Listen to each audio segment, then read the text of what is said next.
cerca de ti, puedo escuchar tu corazón. Mi deseo es servir, Cristo, todo el tiempo esperando tu amor sin condición.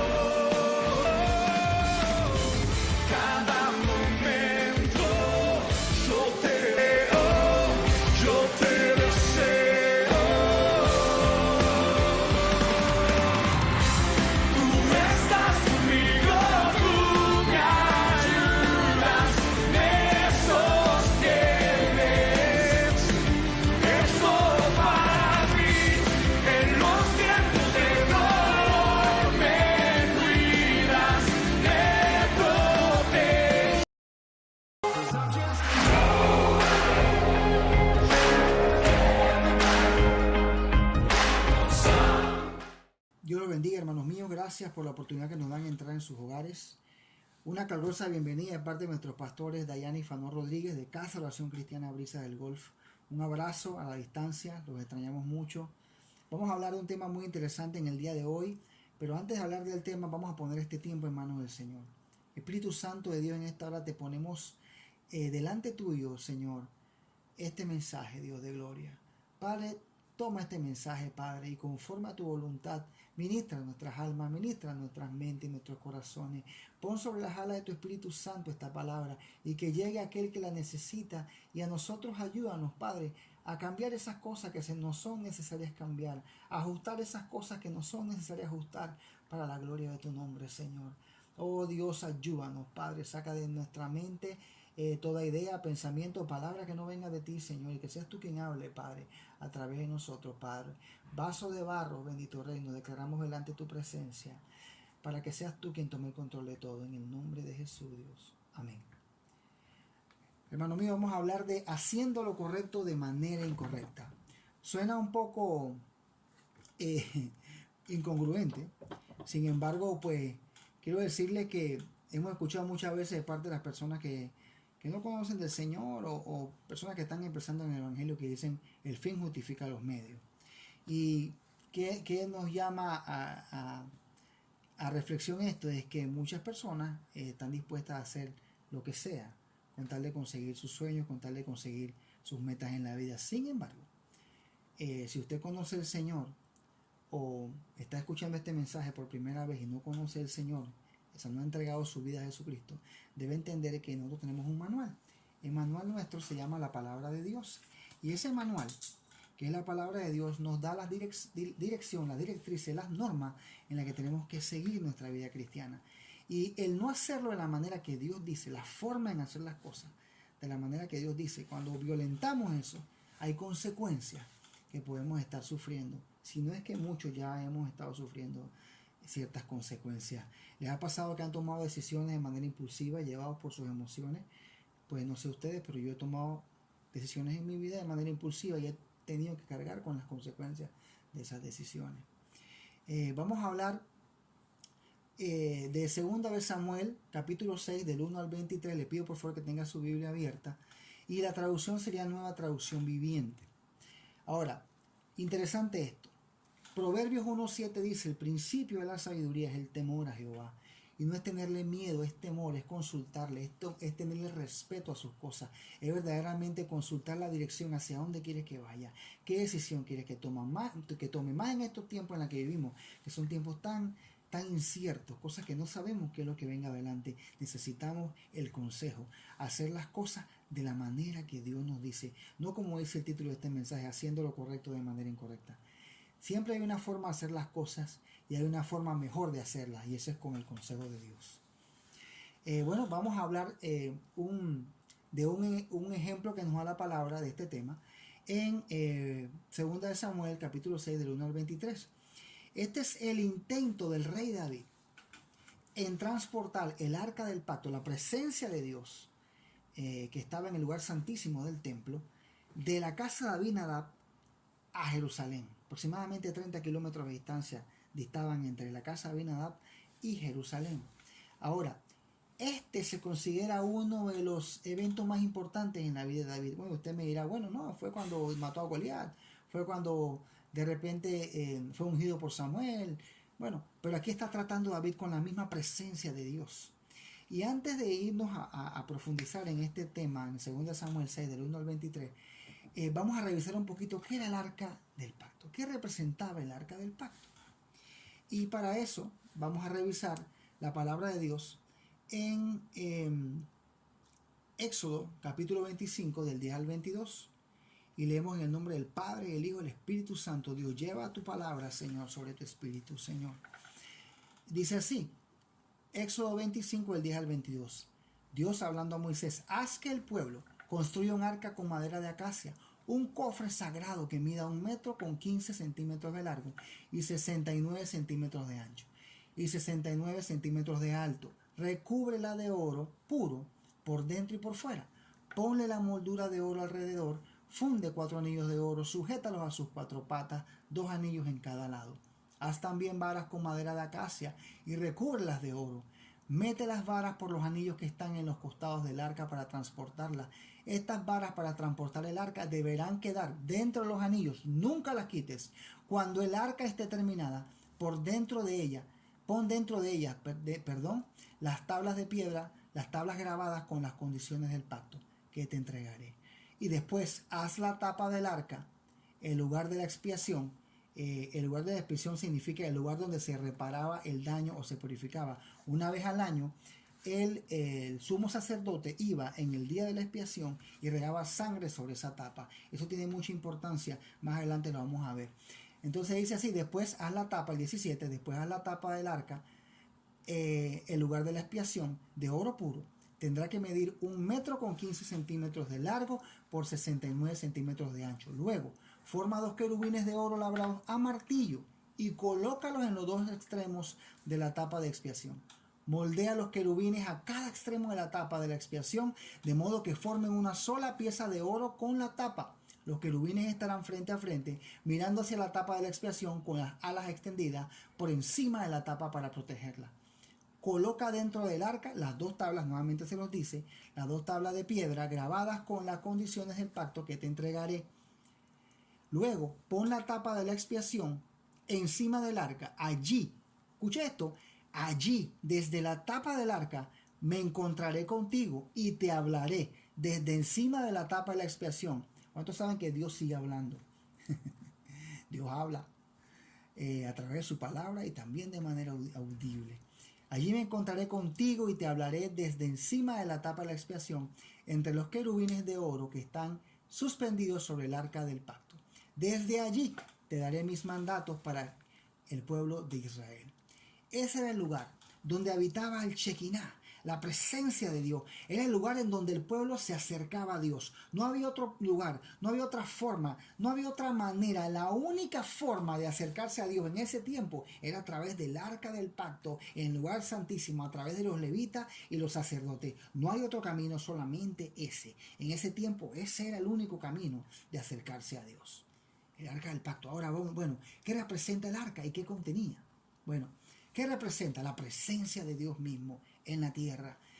Número 789 dice así: cada vez que Moisés entraba en el tabernáculo para hablar con el Señor, Moisés oía la voz que le hablaba de entre los 2 querubines que estaban sobre la tapa del arca, el lugar de la expiación. Acuérdense, la tapa, el lugar de la expiación, que está sobre el arca del pacto. Desde ahí el Señor le hablaba a Moisés. La presencia de Dios que representaba. 2, ¿qué contenía? Contenía recordatorios. Contenía la vara rebardecida de Aarón, que significaba la autoridad de Dios. Me gustaría tener tiempo para explicar cada uno, pero no tengo el tiempo. Realmente tengo un tiempo bien controlado por la plataforma en cuanto a las grabaciones. Y pues me gustaría, pero no podemos ahorita. La vara reverdecida de Aarón, los 10 mandamientos, las tablas de que hablamos en antes, las tablas con los 10 mandamientos, y el maná del cielo. Ahora, estos eran recordatorios. ¿Y por qué? Recordatorios de el sometimiento del pueblo de Dios bajo la autoridad de Dios con la vara de Aarón. Los 10 mandamientos, que era cumplir la ley de Moisés dada por Dios, los 10 mandamientos, y era el maná del cielo, era la provisión que había dado Dios durante los 40 años de ese tiempo de paso por el desierto. Pero eran recordatorios. Ahora, vemos qué contenía, qué significaba la presencia de Dios, lo que contenía ya lo sabemos. Y ahora, ¿qué otra cosa representaba el arca? El arca estaba hecha de madera con oro. La madera me habla de la humanidad y el oro me habla de lo divino. Una combinación de divino, 100% hombre, 100% Dios. Exacto. El arca representaba a Cristo. En el Antiguo Testamento representa a Cristo, porque está hecho de madera, que es humano, de oro, que es lo divino, unidos. Otra cosa, era la única manera de acercarse a Dios. Juan 14:6 dice: yo soy el camino, la verdad y la vida, y nadie llega al Padre sino a través de mí. En este tiempo, el arca nuestra es la presencia de Jesucristo en nuestras vidas, porque Él es el único camino, verdad y vida para llegar al Padre. No hay otro camino, no hay otro intermediario, solamente Jesús de Nazaret. Entonces representa a Cristo Jesús. Y otra cosa, escuche esto, el propiciatorio, la tapa, era la cubierta que era bañada con sangre una vez al año en el día del perdón, para perdón del pueblo de Israel. Solamente redimidos con sangre. Había que derramar sangre sobre ese propiciatorio. Era lo que contenía la gloria de Dios. Si esa tapa se abría en un lugar que no fuese el lugar santísimo, gente moría. Y si no, vea Primera de Samuel, que ahí está el ejemplo que abrieron la tapa para ver por curiosidad qué es lo que había, y murieron 70,000 personas. Es un solo flash. Era algo tan santo, era algo tan poderoso, pero esa gloria de Dios que no es capaz de sostener el pecado, de lidiar con el pecado, solamente es a través del propiciatorio, de la tapa, que es la representación de nuestro Señor Jesucristo. Dios nos ve a través de Cristo y la sangre derramada en el Cordero, de la sangre derramada en la cruz del Calvario. Sin esa cruz, sin esa sangre derramada en el Calvario, usted y yo posiblemente no estuviéramos aquí. Entonces el arca representa la presencia de Jesucristo. Jesucristo también lo representa. Entonces, ¿por qué digo que recordatorio? Le digo que recordatorio lo que había dentro. ¿Por qué? Porque solo a través de Cristo podemos someternos a la autoridad de Dios. Solamente a través de Cristo. Esos 10 mandamientos que están dentro de esa arca los podemos cumplir.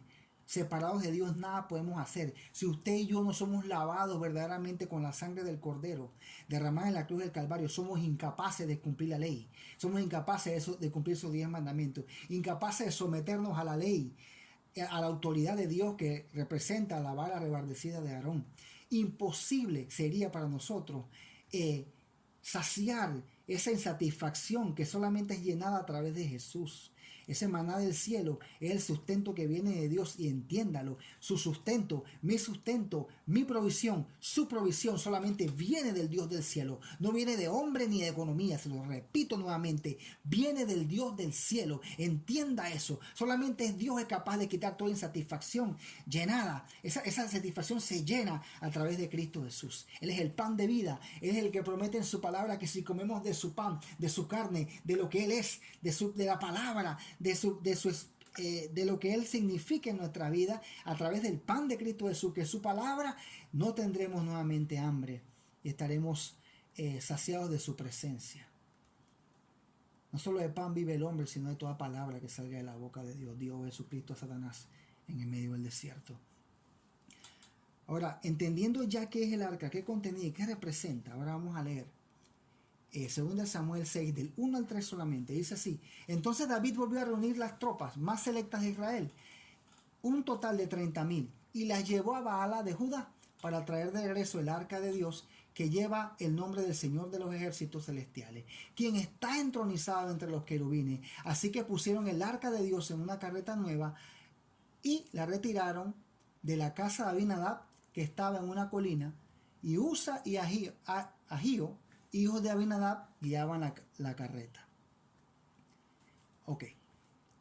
¿Dónde se equivoca David en esta decisión? Dios había dado instrucciones específicas de cómo mover el arca, de cómo hacer las cosas conforme a su palabra. El arca no podía ser llevada en carretas. De repente usted me dirá, bueno, sí, hermano, pero es que en 1 Samuel, los filisteos, cuando el arca estaba al lado de su dios Dagón, que Dagón caía y cada vez que le ponían el arca del pacto al lado de Dagón, Dagón caía y se rompía las manos. quedaba nada más el tuquito, el tronquito por el poder de Dios.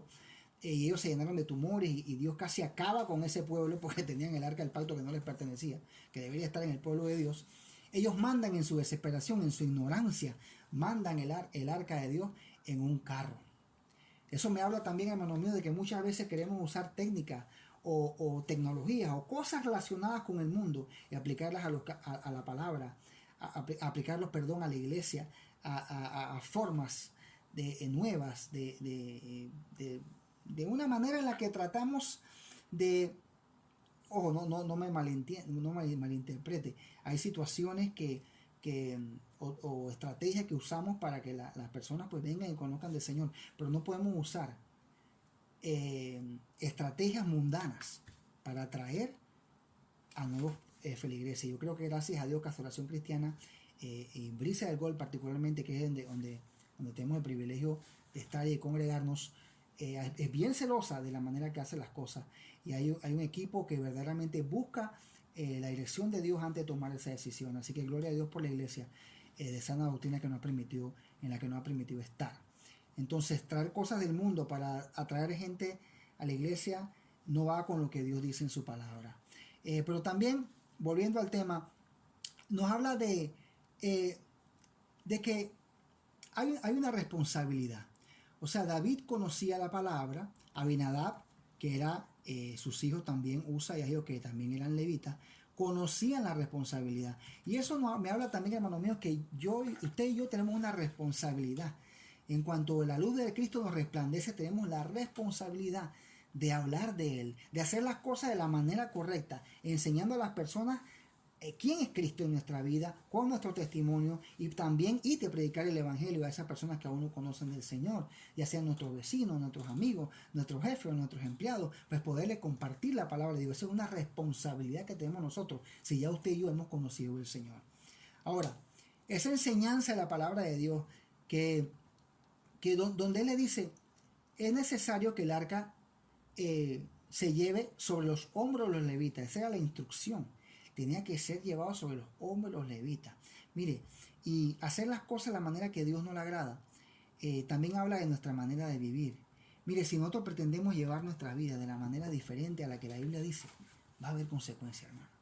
Si usted y yo queremos vivir de la manera como nos da la gana, usted está en la libertad de hacerlo. Conozca o no conozca el evangelio, usted puede hacer lo que usted le dé la gana. Usted está en el libre albedrío, pero va a tener tropiezos. La palabra menciona que a través del desierto, los coatitas, que era el pueblo que estaba descendientes de Leví, los levitas, eran los que ponían el arca en el hombro para transportarlo. Y esto me habla de la manera en que Dios quiere que usted y yo difundamos el evangelio. Ahora,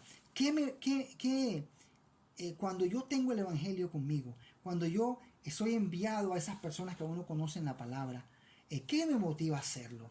Porque los bueyes también me hablan de ser perseverante, los bueyes también significan esfuerzo, pero los bueyes también significan prosperidad. Y mucha gente está en los caminos del Señor para hacerse millonario, lamentablemente es así. Y muchos pastores están en la palabra de Dios y están en este negocio, que lo ven como un negocio para hacerse millonario, el evangelio y la prosperidad. Y de esto no se trata. No se trata de carruajes del mundo, no se trata de nuevas tecnologías que son usadas por el mundo para atraer a los cristianos. No se trata del esfuerzo y la perseverancia, que son buenos y todo lo demás.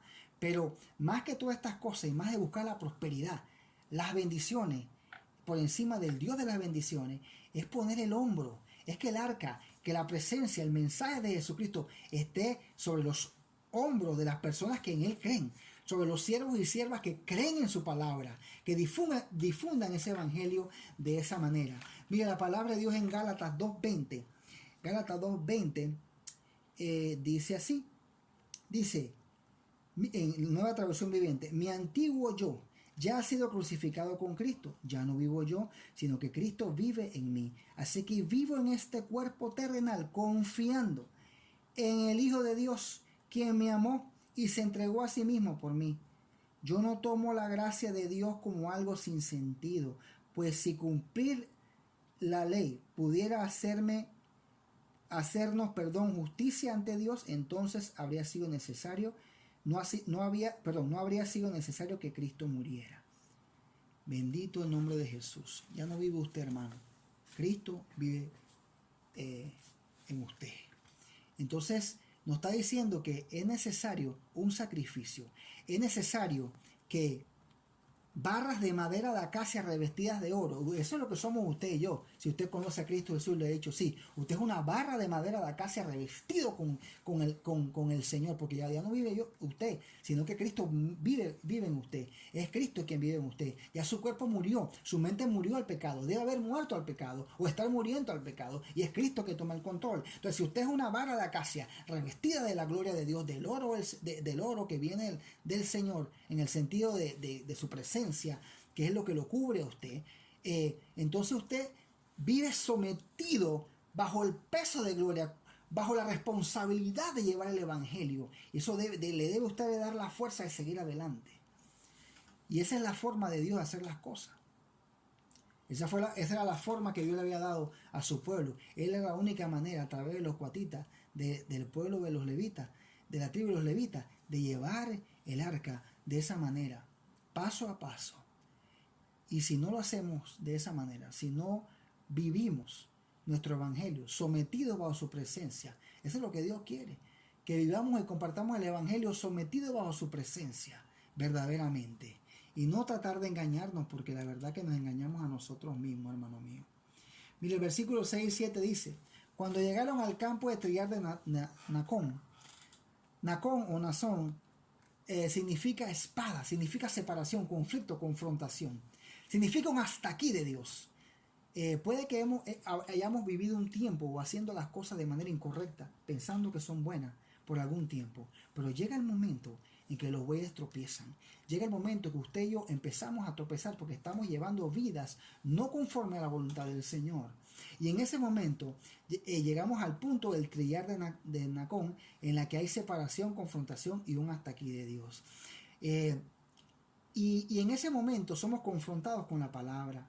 La palabra nos confronta, un mensaje nos confronta, un hermano nos confronta, y de alguna manera tú dices, pero ¿cómo él sabe lo que yo estoy viviendo? Y muchas veces no es que él sepa lo que estás viviendo, sino que a Dios no se le escapa nada.